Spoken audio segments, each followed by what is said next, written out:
Hey guys, कैसे हैं आप लोग? I hope all are you doing well. I am Akash Raj. Welcome back to our channel Akash Raj creations. The Indian economy के series में मैंने वीडियो का लेंथ मैंने इट्टू सा रखा है ताकि हम लोग आराम से कॉन्सेप्ट को अच्छे से समझते रहें इट्टू से टाइम में। आप लोग के वीडियो का द एंड तक भी देखना और अच्छे से कॉन्सेप्ट को समझना, मतलब मेरा टाइम वर्क एफोर्ट को सक्सेस मिलना। ठीक है। This video is part 1 of chapter 2 towards inclusive growth based on theme growth and development, in which we will learn about topic growth rate of Indian economy. तो अब जल्दी से start करते हैं अपने प्यार से चैप्टर 2 को। Let's begin. हम लोग के सामने एक स्टेटमेंट है, if growth rate is slowing down it means what. क्या मतलब है यह स्टेटमेंट से? It means that output of an economy is increasing, मतलब production in an economy is growing, okay, but at a decreasing rate over the previous quarter, half year, whichever is reference period.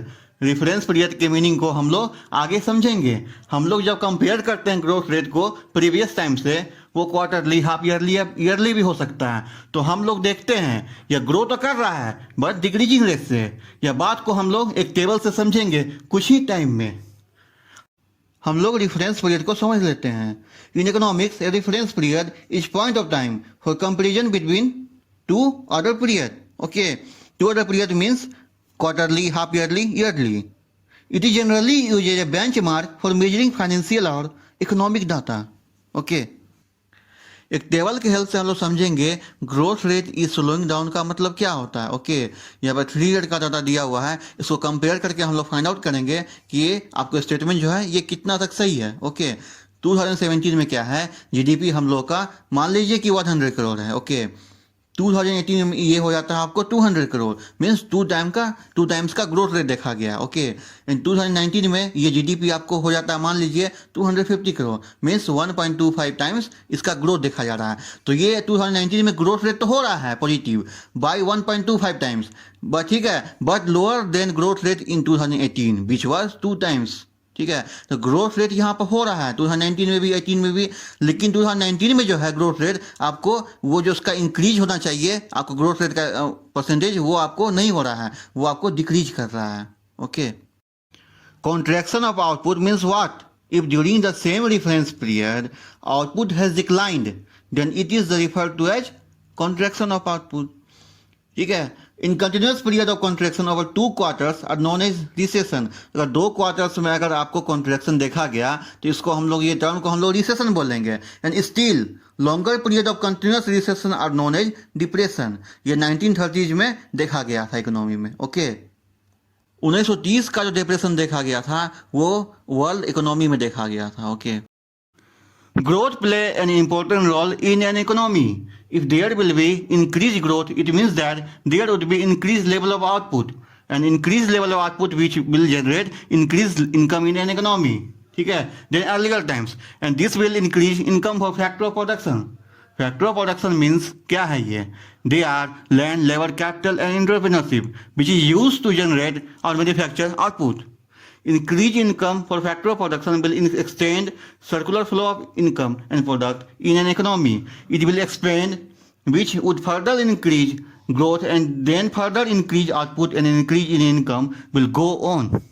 Growth हमारे economy के लिए important इसलिए है क्योंकि grow होगा तो हमारा आउटपुट लेवल इंक्रीज करेगा, आउटपुट लेवल इंक्रीज करेगा तो हमारा इनकम इंक्रीज करेगा। यदि हमारा इनकम इंक्रीज करेगा तो फिर क्या हुआ कि एक नया एक्सपेंशन आएगा ग्रोथ का, एंड फिर क्या होगा, वो एक्सटेंडेड आपको जाएगा, आउटपुट भी इंक्रीज होगा एंड फर्दर आपको इनकम भी इंक्रीज होगा। यदि ये सर्कुलर फ्लो जो आपका है ये चलता ही रहेगा। ओके, तो इसलिए ग्रोथ हमारी इकोनॉमी के लिए बहुत ज़्यादा इंपॉर्टेंट है।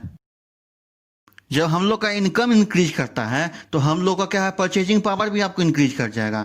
परचेजिंग पावर अगर इंक्रीज करता है तो हम लोग डिमांड अधिक करेंगे। ठीक है, it will increase demand for goods and services. ठीक है, इससे क्या होगा, आपको इंक्रीज इन प्रोडक्शन करना पड़ेगा।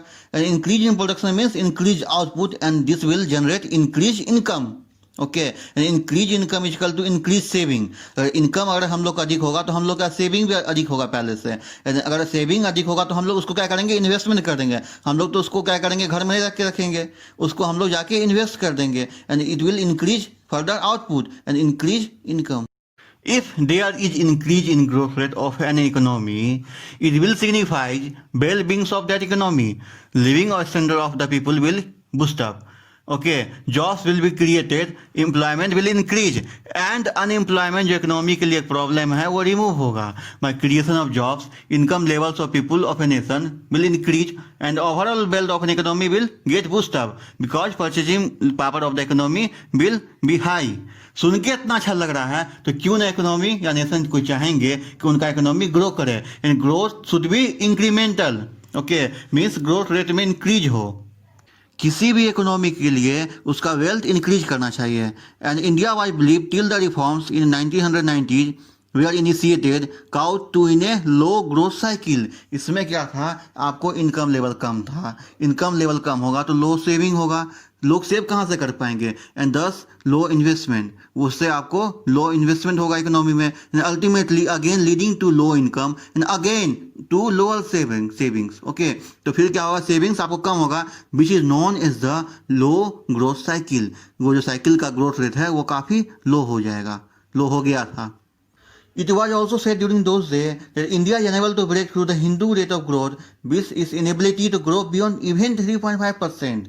The term was coined by the noted Indian economist late professor Raj Krishna. ठीक है, वो 1970 के अपने लास्ट लेक्चर में वो इस बात को बोले थे. It was to indicate that the low growth rate of Indian economy for more than 3 decades between 1950 to 1980s. Okay, and this term was later used by a few economists to link the growth rate of the 1950s to 1980s and Hindu beliefs to the karma and bhagya.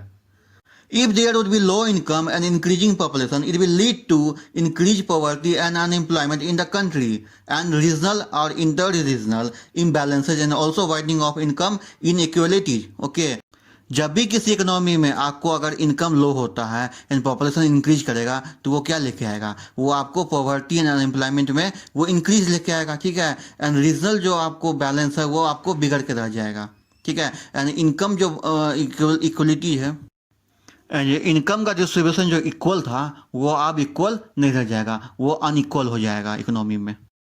Economy अगर enable है अपने growth rate को increase करने में तो ये आपको सिर्फ आपको लो सेविंग से या इन्वेस्टमेंट का लो होने से ये नहीं होता. ठीक है, ये आपको और भी कुछ रीजन है जैसे कि lack of resources, technology and infrastructure. ठीक है, तो ये सब 3 रीजन जो है इसके लो होने से, इसके कम होने से भी आपको इकोनॉमी का ग्रोथ रेट इंक्रीज नहीं करता. ठीक है, सिर्फ आपको लो सेविंग्स और लो इन्वेस्टमेंट से ये फर्क नहीं देखा जा सकता है. These factors which were reason behind low growth of Indian economy, ठीक है, that was a handicap earlier for India, but these things have been changed in 21st century. 21st century के आने के बाद ये things धीरे धीरे चेंज हुआ है. The 21st century has been good for India. Its growth rate has started moving upward. And now there was on the verge of achieving a double-digit growth, probably by the first time, except maybe for a year briefly in the 1980s. ठीक है, 1980s में क्या हुआ था कि growth rate कम हो गया था, लेकिन अब जो है ये ग्रोथ रेट काफ़ी हाई लेवल पर जा रहा है. ओके, तो इंडियन इकोनॉमी के लिए ये अच्छा है. कोई भी इकोनॉमी अगर ग्रो करता है उसमें अगर उसके ग्रोथ रेट में इंक्रीज होता है तो वो इकोनॉमी के लिए काफ़ी अच्छा ही है. वो सभी इकोनॉमी वो चाहते हैं कि हमारा ग्रोथ रेट इंक्रीज करे. ठीक है, लेकिन अगर ऐसा हो through the growth rate have been increase but it has not made any perceptible impact, वो कोई बड़ा इम्पैक्ट नहीं डाल रहा है इकोनॉमी के प्रॉब्लम्स लाइक पॉवर्टी, अनएम्प्लॉयमेंट पे, इंटर और intra religion and income balances जैसे प्रॉब्लम पे, तो वो जितना हम लोग को डिजायर था ग्रोथ रेट वो तो नहीं हो पा रहा अभी. ओके, तो यही बोल रहा है कि despite the high growth rate achieved in Indian economy we have not got the desired result. जो हम लोग को अभी चाहिए था वो अभी तक नहीं हम लोग को ग्रोथ रेट मिल पाया है. 2010 से हम लोग को ग्रोथ रेट देखने के लिए मिल रहा है लेकिन वो डिसरेट ग्रोथ रेट देखने के लिए मिल रहा है. मीन्स ग्रोथ रेट तो हो रहा है लेकिन वो इंक्रीमेंटल नहीं हो रहा. ठीक है, sliding down to the lowest in the last decade of 4.4%. But the larger question remains of the high growth rate achieved has not yielded tangible benefits to the Indian economy. जो tangible benefits means long term benefits, huge benefit और desired benefit जो चाहिए था Indian economy को वो अभी तक देखने के लिए नहीं मिला है. Okay, this would lead us to another concept of development. Development क्या होता है, डेवलप कैसा होता है, वो हम लोग को वो कॉन्सेप्ट को जानना पड़ेगा. ठीक है, how are growth and development different from each other. Growth तो हो रहा है लेकिन डेवलप हुआ कि नहीं, वो दोनों में डिफरेंस है या नहीं, या दोनों अलग अलग है, या दोनों का मतलब क्या है, जानने के लिए हम लोग नेक्स्ट वीडियो को देखेंगे जो आने वाला है जल्द ही, part 2 of the chapter 2। Okay, शुक्रिया, thank you for watching this video. Next video of part 2 of this chapter 2 is coming soon. जल्द ही आने वाला है आपको नेक्स्ट पार्ट।